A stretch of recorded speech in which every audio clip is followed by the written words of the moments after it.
En el cierre de la fiesta de la dedicación, Hanukkah, llegamos al estudio de la sección del libro de Génesis, que comprende del capítulo 41 versículo 1 al capítulo 44 versículo 17 y que lleva por nombre Miketz, que se traduce como al fin.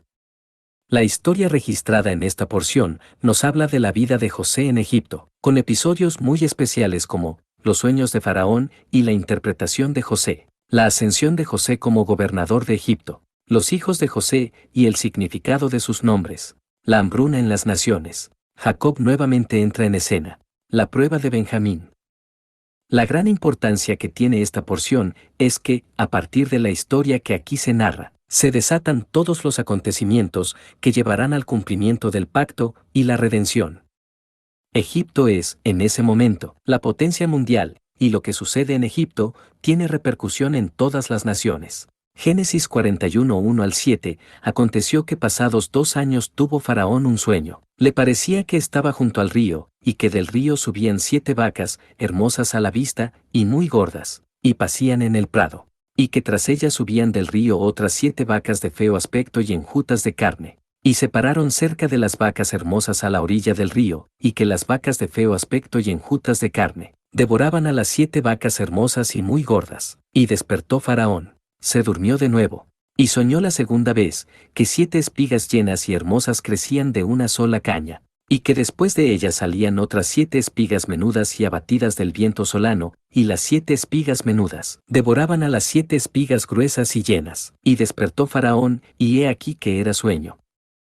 Esa noche era la noche de Yom Terúa, y había sucedido un eclipse de sol durante el día. Esto lo sabemos, porque es en Yom Terúa donde se decretan los juicios para la humanidad y la hambruna afectó a todas las naciones. Y sabemos que hubo un eclipse, porque los eclipses de sol alertan acerca de acontecimientos que afectarán a las naciones, mientras que los de luna alertan solo a Israel. Esa noche, Faraón durmió del lado izquierdo, pensando con preocupación acerca de la señal del eclipse. Tuvo el par de sueños que narra el pasaje y según la traducción directa del hebreo, despertó sintiendo una opresión en el corazón. En ese momento, Dios ya había emitido su juicio contra Egipto y contra las naciones del mundo, 7 años de hambruna. Pero, ¿cuál fue el pecado de Egipto y de las naciones como para recibir este juicio? ¿Por qué causa Dios castiga con hambruna? Zacarías 14:17, acontecerá que los de las familias de la tierra que no subieren a Jerusalén para adorar al Rey, Adonai de los ejércitos, no vendrá sobre ellos lluvia. Pero podemos decir que, en ese tiempo, aún no estaba el santuario en Jerusalén, y hoy en día tampoco lo hay. ¿Cómo pues pudo repercutir la profecía de Zacarías en los tiempos de José en Egipto y cómo puede afectarnos hoy en nuestros días?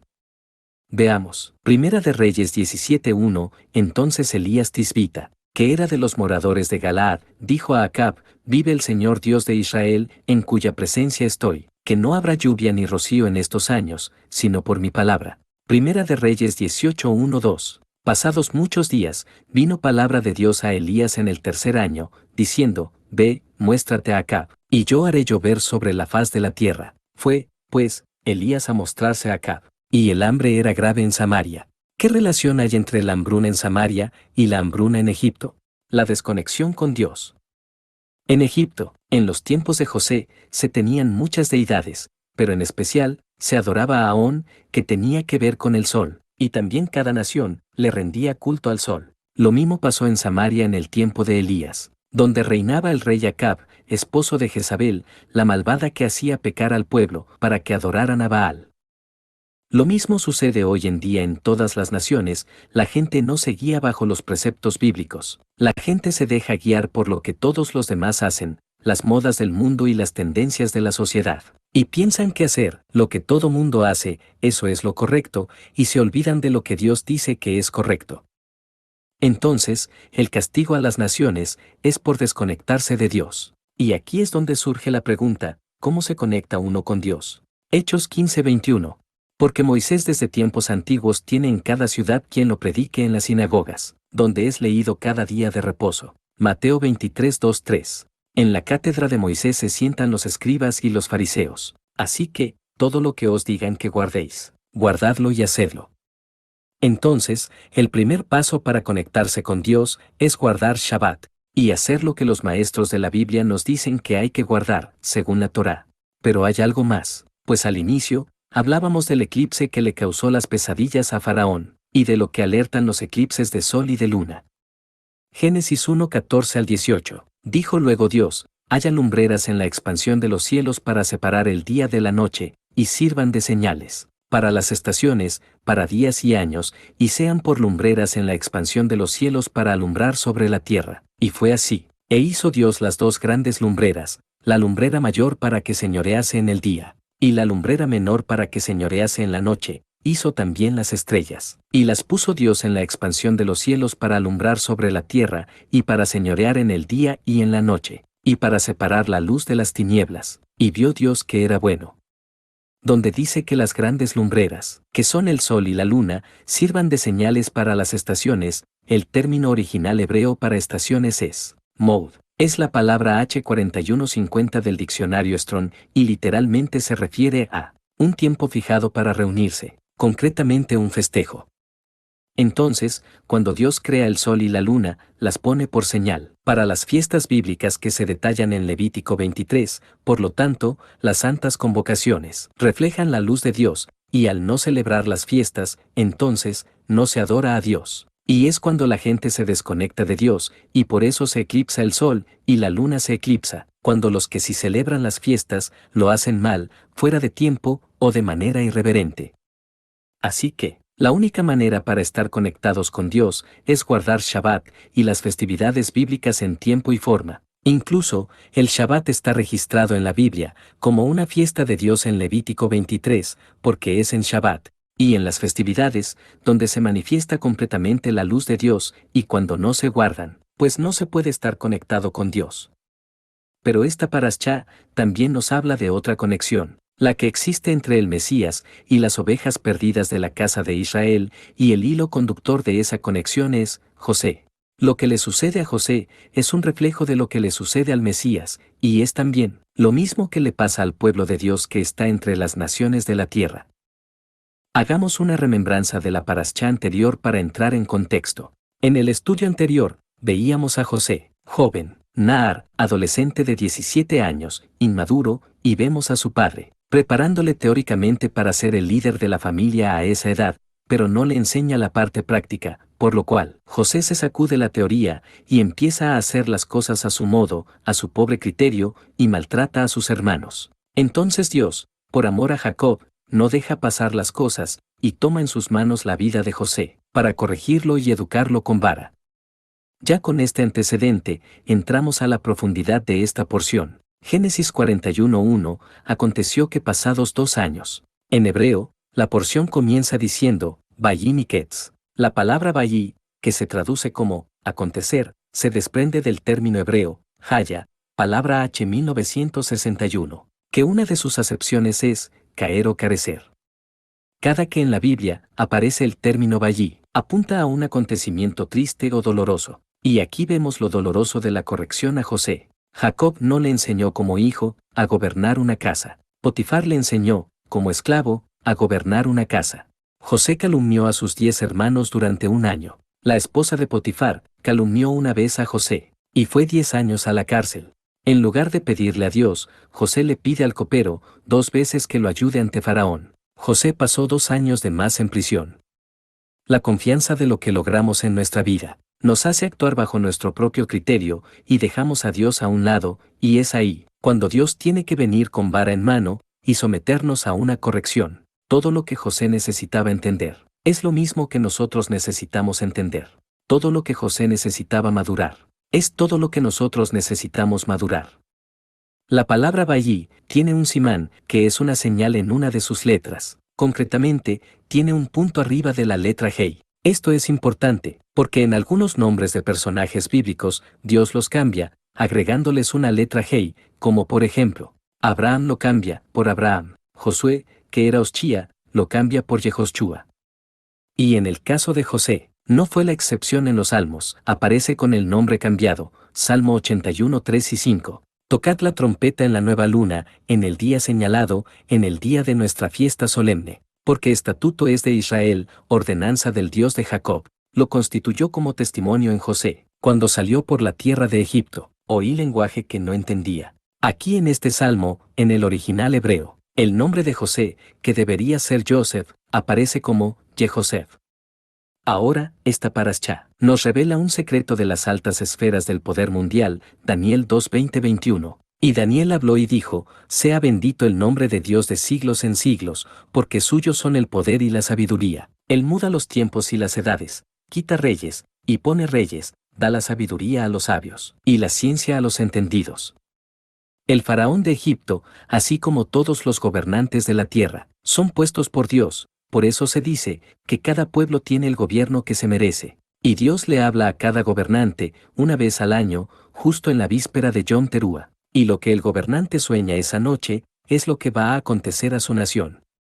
Veamos algunos ejemplos. El sueño del rey de Babilonia, Daniel 4:4, yo Nabucodonosor estaba tranquilo en mi casa, y floreciente en mi palacio. Vi un sueño que me espantó, y tendido en cama, las imaginaciones y visiones de mi cabeza me turbaron. El sueño del rey de Israel. Primera de Reyes 3:4-5, e iba el rey a Gabaón, porque aquel era el lugar alto principal, y sacrificaba allí, 1000 holocaustos sacrificaba Salomón sobre aquel altar. Y se le apareció Dios a Salomón en Gabaón una noche en sueños, y le dijo Dios, pide lo que quieras que yo te dé. El sueño de Claudia, Prócula la esposa de Poncio Pilatos, gobernador romano de Judea, Mateo 27:19. Y estando él sentado en el tribunal, su mujer le mandó decir, no tengas nada que ver con ese justo, porque hoy he padecido mucho en sueños por causa de él. En este caso, el sueño lo tuvo la esposa del gobernante, porque Pilatos no pudo dormir aquella noche. Otros gobernantes que tuvieron sueños acerca de lo que les iba a suceder. El rey Saúl, el faraón Seti, padre de Ramsés, y Herodes, cada uno en su tiempo, tuvieron un sueño similar, soñaron que nacería un niño, que era el libertador que les iba a quitar la corona. Asmodeo soñó con el complot que había en su contra. Jezabel soñaba con perros, y al final, su cuerpo fue devorado por los perros. Por eso, la Biblia nos exhorta a incluir a nuestros gobernantes en nuestras oraciones, para que vivamos bien y en paz. Primera de Timoteo 2:1-3, exhorto ante todo, a que se hagan rogativas, oraciones, peticiones y acciones de gracias, por todos los hombres, por los reyes y por todos los que están en eminencia, para que vivamos quieta y reposadamente en toda piedad y honestidad, porque esto es bueno y agradable delante de Dios nuestro Salvador. Adentrándonos en las profundidades de la porción de esta semana, vemos que Faraón tuvo dos sueños, o más bien, fueron dos versiones del mismo sueño. En el primero, las vacas, y en el segundo, las espigas. El primero, significa el juicio decretado por Dios. Eso nos queda claro, pero el segundo, significa la solución, pues se trata de 7 espigas que brotan de una misma caña, lo cual es símbolo de la menorá, el candelabro de Dios. ¿Por qué dos sueños? Como ya lo comentamos, el día que Faraón tiene estos sueños, fue la noche en la que inicia Yom Teruah, porque como ya lo dijimos, es el día en que Dios decreta sus juicios. Pero esta porción siempre cae en las inmediaciones de Hanukkah, porque la fiesta de Hanukkah es como una cláusula de excepción al juicio de Yom Teruah, o sea, que el juicio emitido en Yom Teruah aún puede ser evitado en Hanukkah, pues Hanukkah es la manifestación de la luz de Dios. Una pregunta obligada que surge cada vez que estudiamos esta porción de la Torá es, ¿por qué Dios ayuda a Egipto en la hambruna y no ayuda en la tierra prometida, que es donde vivía Jacob y su familia? ¿Por qué incluso tiene que sacar a Jacob de la tierra prometida, en lugar de regresar a José a casa de su padre? Génesis 41:38, y dijo Faraón a sus siervos, ¿acaso hallaremos a otro hombre como este, en quien esté el Espíritu de Dios? Como vemos en el versículo, Faraón tomó de la sabiduría de Dios para salvar a su pueblo, pero ni se convirtió Faraón a Dios, ni convirtió a su pueblo, incluso en la hambruna. Dotaba de una porción especial de alimento al sacerdote pagano de la deidad, llamada On, que además de ser el guía espiritual de Faraón, se convirtió en el suegro de José. Por eso, cuando se da el cumplimiento de la profecía, y comienza la hambruna, Dios deja vivir a Faraón 8 años, para que vea el cumplimiento de la revelación. Los primeros 7 años, para que vea la abundancia, y el último año, para que viera el inicio de la hambruna, y al 8º año muere Faraón, y José queda como el rey de Egipto. Pero la encomienda que tenía José de parte de Faraón no era básicamente enfrentar la hambruna, eso, prácticamente, Ya lo tenían resuelto con el plan de José. La encomienda que Faraón le deja a José es preparar al hijo de Faraón, que lo enseñara a gobernar. Génesis 45:8. Así, pues, no me enviasteis acá vosotros, sino Dios, que me ha puesto por padre de Faraón y por señor de toda su casa, y por gobernador en toda la tierra de Egipto. Aquí José se está refiriendo ya al Faraón hijo.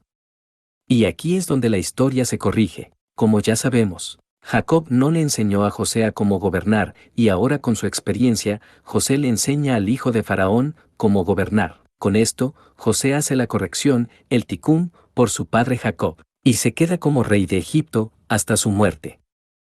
Por lo anterior, es que podemos entender cómo José ejerció su poder y autoridad sobre Egipto, instruyendo al nuevo faraón a ejercer un sistema dictatorial, mismo sistema que utilizaron todas las siguientes generaciones y dinastías faraónicas, incluyendo a los Ramsés, y hasta la 26ª, que fue la de los hijos de Cleopatra, los Ptolomeos, Ptolomeo Antoniano y Ptolomeo Cesarión. Por haber querido Faraón aprovecharse de la sabiduría de Dios, Dios conquista Egipto y pone de gobernante a José. Esto es un reflejo de lo que será el establecimiento del reino mesiánico en la tierra, donde Yeshua será el rey por 1000 años.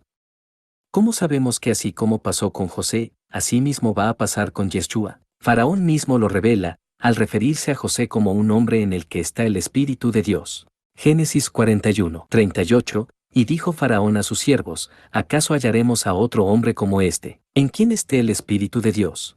El profeta Isaías dice lo mismo del Mesías, Isaías 11:2. Y reposará sobre él el Espíritu de Dios, espíritu de sabiduría y de inteligencia, espíritu de consejo y de poder, espíritu de conocimiento y de temor de Dios. La lección es muy clara, la relación con Dios es circular.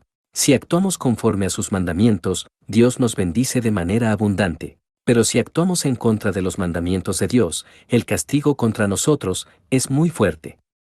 En la historia de la vida de José antes de ser vendido, no se menciona a Dios. Eso nos demuestra cómo actúa la gente sin Dios, pero a partir de que José es hecho esclavo, se empieza a arrepentir, y Dios comienza a estar en sus pensamientos y en sus palabras. ¿Cómo, pues, haría yo este grande mal, y pecaría contra Dios?